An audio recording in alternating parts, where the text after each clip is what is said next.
the Blairing Out with Eric Blair show, and today I'm pleased to have former Black Flag bassist, Emmy Award-winning dialogue editor, and current bassist for the band Dose, Roessler. How you doing, Kira?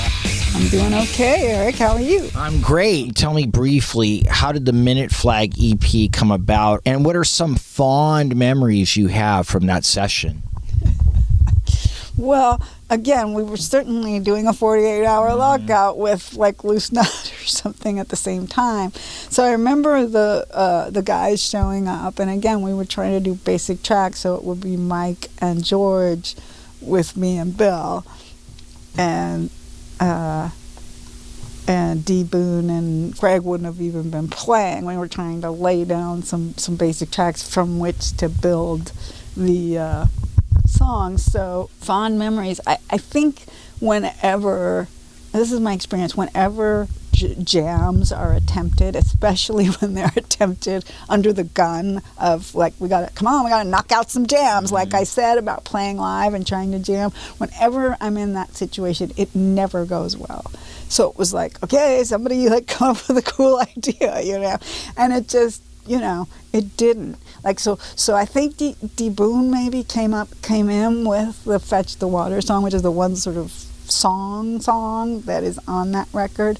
And then the rest of it was sort of mediocre jamming attempts, Mike is a very particular kind of bass player, so the two bass thing, we developed over time that capacity, but we did not have that capacity, and we were supposed to be coming up with it, right then and there. And Mike was sort of used to having a very wide berth as a bass player, and so he didn't want to give me a wide berth. Mm-hmm. And so there was a lot of sort of push and pull, no give and take, and this doesn't sound good, and that, what I remember is it was very hard and being unsatisfied.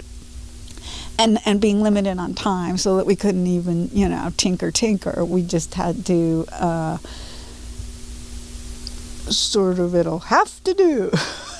So that's my memory of that. What are your thoughts on the Raymond Pettibon artwork that graced the Black Flag album covers? And we're going to start off with 1984's Family Man. I love Raymond. I don't get Raymond's sense of humor. I wish I was smart enough and dark enough sometimes to go there. And sometimes I just feel like I can't quite get there, but this idea of laying it out visually it's just foreign to me. I look at it and I go, yeah, that says something to me, but when I try to project myself doing visual art, I can't imagine. Saying that, okay, let's go into Slip It In. Now, I know you have an opinion about Slip It In, the cover of Slip It In, so hit me with that. So, right, because Slip It In was, like I said, the first record that I felt any kind of ownership, like, okay, here's my record, and then I see the cover and I'm like, wow, well, if they feel this way about women, but A, I got over that pretty fast just in general, but B, it's Raymond, and Raymond may feel that way about women, but that's not who asked me to join the band.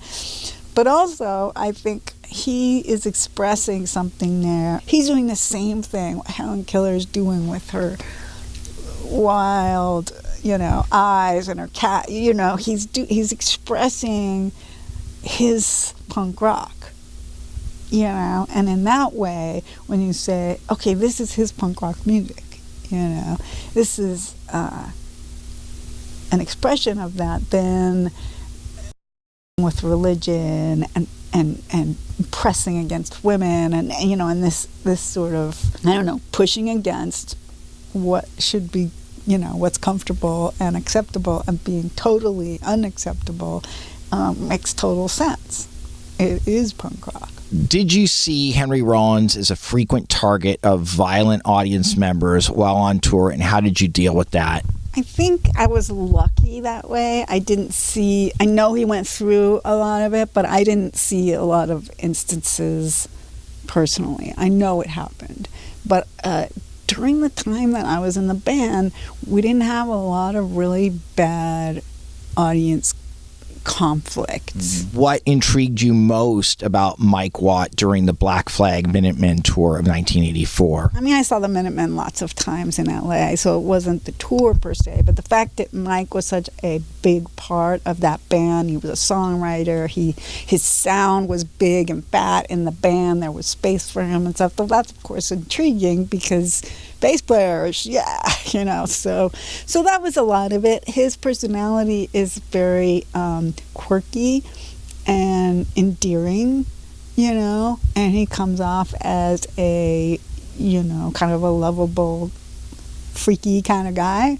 And so that was attractive on a personal level. And then, musically, he writes bass all over everything he does. What's not to like? What made you want to pursue a career in sound editing? I was working in the corporate world doing computer programming, and I was kind of miserable in the corporate world. And I met a guy through my brother. My brother was composing music for a student film who was doing sound for, at that time, student films. But he had a little sound company, and I sort of twisted his arm to let me come work for him. And started at the absolute bottom and just sort of worked my way up in his little company, and then eventually, kept getting better and better gigs. Was it important for you to win an Oscar for Best Sound Editing for the film Mad Max Fury Road? Well, to be clear, I don't have the hardware. The way the Oscars work is it's given to the sound supervisor. So even though the team... it was for the editing of the team, the supervisor gets it. So the team won the award, and it meant a lot to me because, all of the projects were expected to put so much into them. So to have something actually to show for the effort that went into them is it's really nice to be acknowledged. How did you and Mike Watt's bass duo, Dose, come about? When D. Boone died, I was in Florida visiting my mom, and and it was so gut-wrenching not to be able to be there. So I thought a lot about whether there was anything I could do, and I had in mind this idea of I got to get him playing. I got to keep him playing because he'll quit. So when I got home, I just I went to his house and that was just my focus, to get him to play. And so I had some material, but we did some jams. It was just anything to get him to play. And there was never any goal other than that. And it's funny when that happens, right? You don't mean to make a band that lasts 30 years, but that's all that happened. What's next for Kira? Well, obviously my sound career continues to be a large part of my life. Bass will always be a part of my life, like we talked about. Mostly I just compose and write and record these days. I don't play live, really. I just do recording stuff.